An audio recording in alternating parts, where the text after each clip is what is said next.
Коскорви.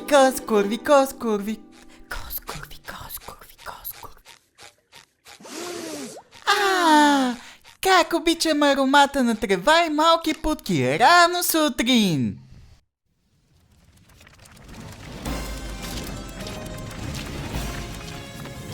Аеропланелес! Това ми е познато някъде.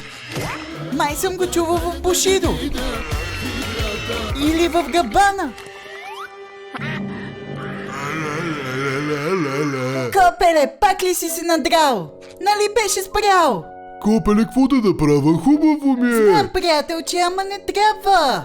Що пък не? Какво толкова? И ти трусаш! Глупости, аз спрях вече! Последния път в районното ми взеха всичко! Чакай малко, ако чалката не идва от теб, откъде идва? Ето оттам! Копеле! Какво е това? Сега ще ти кажа какво е това. Това е кристал от люлин, от ония дилър с едната ръка! С една ръка? Да, Копеле, много хваща! Много хваща!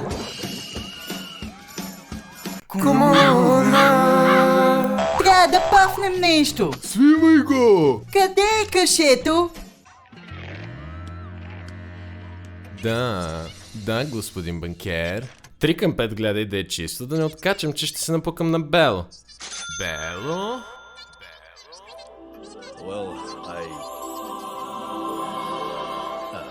Сега че да. Педерас, 2, 3, педерас, 2, 3. Нещастнице! Кайчиче! С тия сочни допета не бих се разхождал така на свобода.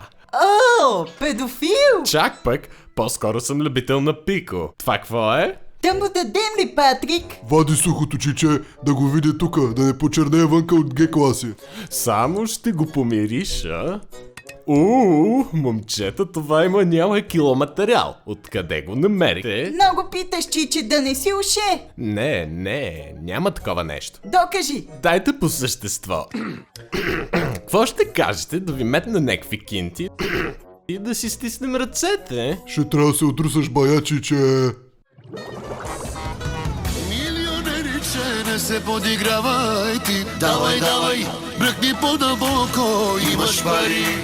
Давай, не се съжалявай, ти си парализиран. Дева, Копеле, стана ми патката от кеф. Копеле, викни си курва, аз ще си хода. И гледай да не предобри с материала.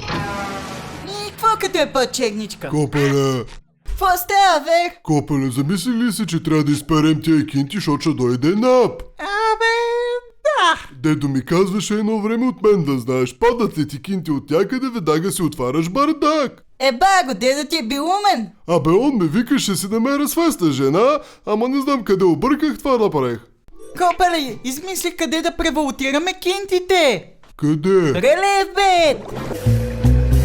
Нема си взема книжката, как ще карам бричката.